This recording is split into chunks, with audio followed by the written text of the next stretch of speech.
mooy Zahra Iyane Thiam Cheikh Tidiane. waaw ak li nga fi wax yëpp. ci li nga xam ne rek moom moo xewoon ni Québec ki démb vendredi fii ci assemblée nationale. Zahra ñi ne du loolu lañ doon xaar déception la am ci li nga xamante ne mooy DPG bu Ousmane Sonko bi. waaw loolu ni nga koy qualifier elle est de mauvaise foi. elle est de mauvaise foi moo tax mu wax lu ni mel. te bi mu ko waxee ba pare man guddi gi seetaan naa ko fële ci nu mu tudd TFM. bi leen Pam Ngagne Ndiaye invité. d'ailleurs sax kii fa la ko fekk. Pam Ngagne kii nu mu tudd Ngagne Demba Touré. Ngagne Demba Touré oui. donc boo seetloo li mu wax ak li mu waxaat man diamétralement opposé. parce que si guddi gi d'accord na ci forme bi. d'accord na ci fond bi. maanaam d'accord na li président Ousmane Sonko def ci déclaration moom d'accord na ci. si yeneen aspect la doon ñëw. moo tax tey jii soo déggaatee ne dafa waxoon ne dafa décevant c'est-à-dire daf ko bett. danga naan kii. fan lay waxee ci ban aspect lay waxee. parce que du ci forme du ci fond. kon kii nan la bëgg a waxee mais loolu li nga ci jàng dul leen nag lu dul soxor. soxor képp la. Zahra yi dafa soxor. dafa soxor loolu la Zahra dafa soxor. parce que bu soxorul woon du wax lu ni mel. parce que gis na prestation bu président Ousmane Sonko. gis na forme bi ni mu ko defee mais gis na aussi fond bi xam-xam bi mu génn. c'est important parce que c'était pas évident ku toll ni Ousmane Sonko masul nekk lu dul député. maire à part ni mu nekkee expert ci fiscalité la fi doon député nekk maire. masul nekk ministre. masul nekk DG. masul nekk leneen ak leneen. nekk ci premier mandat. en tant que premier ministre. dem assemblée nationale di def DPG. jàkkaarloo sénégalais yépp tenir discours yu ni mel. def déclaration 2h11 23 secondes. pare ci déclaration boo xam ne da nga attirer l'attention n'est-ce pas du public attirer attention sénégalais yi. même attirer l'attention n'est-ce pas des étrangers. parce que li koy firndeel mooy après. les médias yi kii nii yu Europe yi dañ ko reprendre gis naa leen ñoom ñëpp ñu reprendre ko wax ci DPG bi wax ci ni ko président Ousmane Sonko defee ñoom it ñu gis ne lii boo nekkul ndaanaan mënoo koo def maanaam ñoom ñëpp apprécier. waa étranger dañoo apprécier donc tey bu ñu amee ku dëkk Sénégal di wax lu ni mel doo jàng len lu dul soxorte.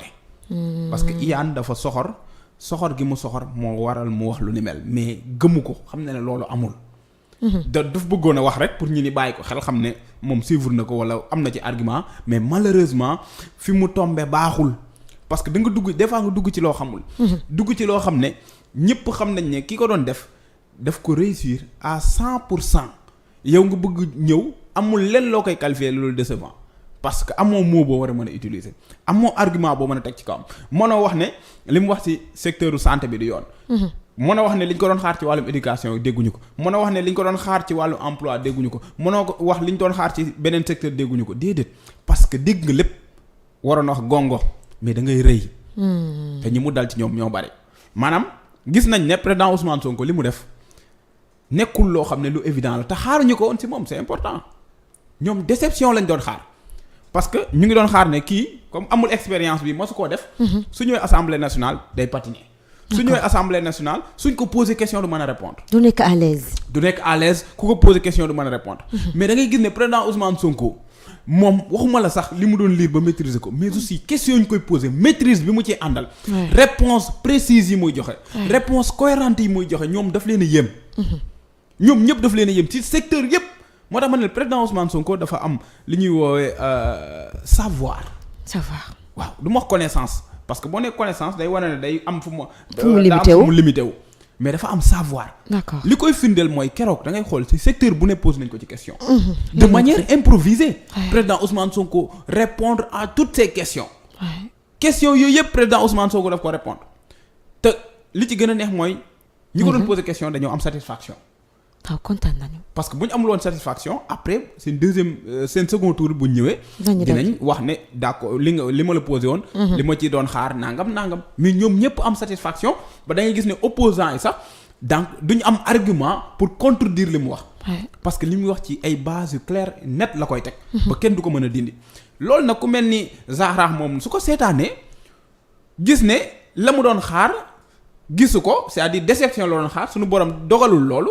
donc mu wax benn mot rek décevant loolu garaawul mais li nga ci jàng. mooy soxor. d'accord li nga ci jàng mooy iñaan li nga ciy jàng mooy borom xol bu ñuul li nga ciy jàng mooy bañ nit parce que ñoom ki leen télé nelaw du kenn ku dul président Ousmane Sonko parce que Zahra temps yële na le temps yi Macky Sall di xaw a sonal Amadou Ba.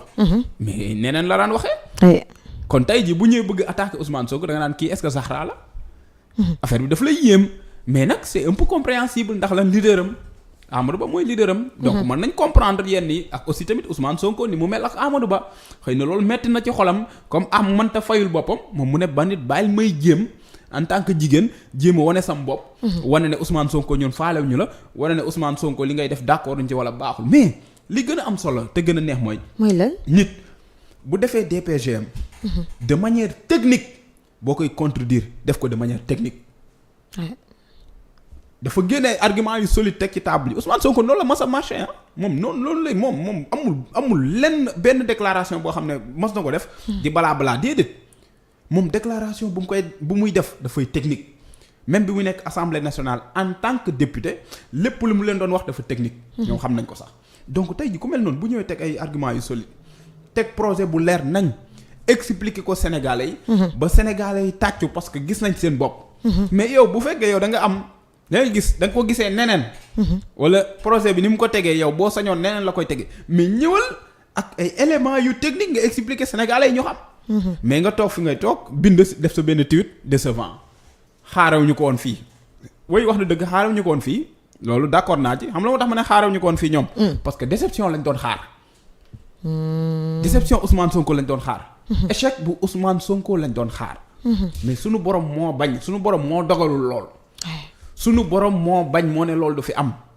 ndax jëmm ji sénégalais yi wala africains yi dañoo am ci moom yaakaar. ndax jëmm ji moo incarné changement. fii ci wax ma la Sénégal fii ci Afrique. ndax jëmm ji africains yu bari dañ ko jël comme modèle. ndax jëmm ji européens yi ci boppam jëmm ji moo leen tere nelaw. ñu baree ci ñoom moo leen tere nelaw loo tax bu muy wax sax ne. comme président de la république waxoon na ko moom mu ñëwaat si base militaire yëpp dañ leen fiy jëlee. donc pour nga xam ne ñii tiituñu français tiituñu ku manti doon koo xam ne bokkoo ci réew mi ñoom li leen ñor mooy développement réew mi loolu moo leen ñor. ñeneen ñi xam ne dañoo complexé ñoom tubaab bi lañ mës a gëm buñ gisee Ousmane Sonko ak président Diomaye ñuy doxal lu ni mel seen xol day jeex. parce que buñ sañoon ñoom ñu mën a am seen politique maanaam seen envergure politique toll foofu mais suñu borom moo dogal ñoom seen envergure politique tollul foofu.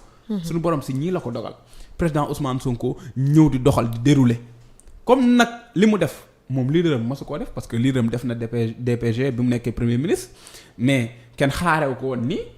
développement bi ci Ousmane Sonko def moom defee ko woon noonu satisfaction bi ci peuple bi am. si Ousmane Sonko amee ñu ko woon noonu si leaderam moo tax tey jii soxorte day dugg. ba mu mën a wax naan xaarewu ma ko woon nii wala gisewu ma ko woon nii wala nangam léegi wax ñu noo ko xaaree. nañu wax nii laa ko xaare woon nañu génne lay élément technique ne fii laa ko xaare woon. donc soxna Ndeye Astou daal. ñii li nga ciy jàng rawatina moom Zahra mi ngi ma waxal noonu. ñàkk xam-xam parce que moom amul xam-xam dafa ñàkk xam-xam ba pare soxorte googu nag moo tax mu taxaw fii naan.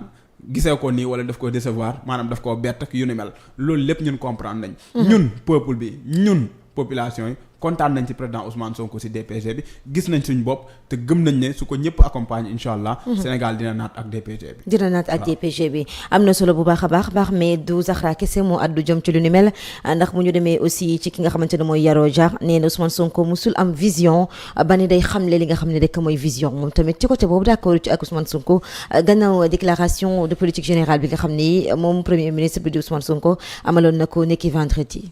waaw loolu dangay comprendre xam nga ay Yoro Dia ñoom ñëpp benn saak la rek ñoom ñoo yem ay Yoro Dia ay Zahra ay kii nu mu tëddi borom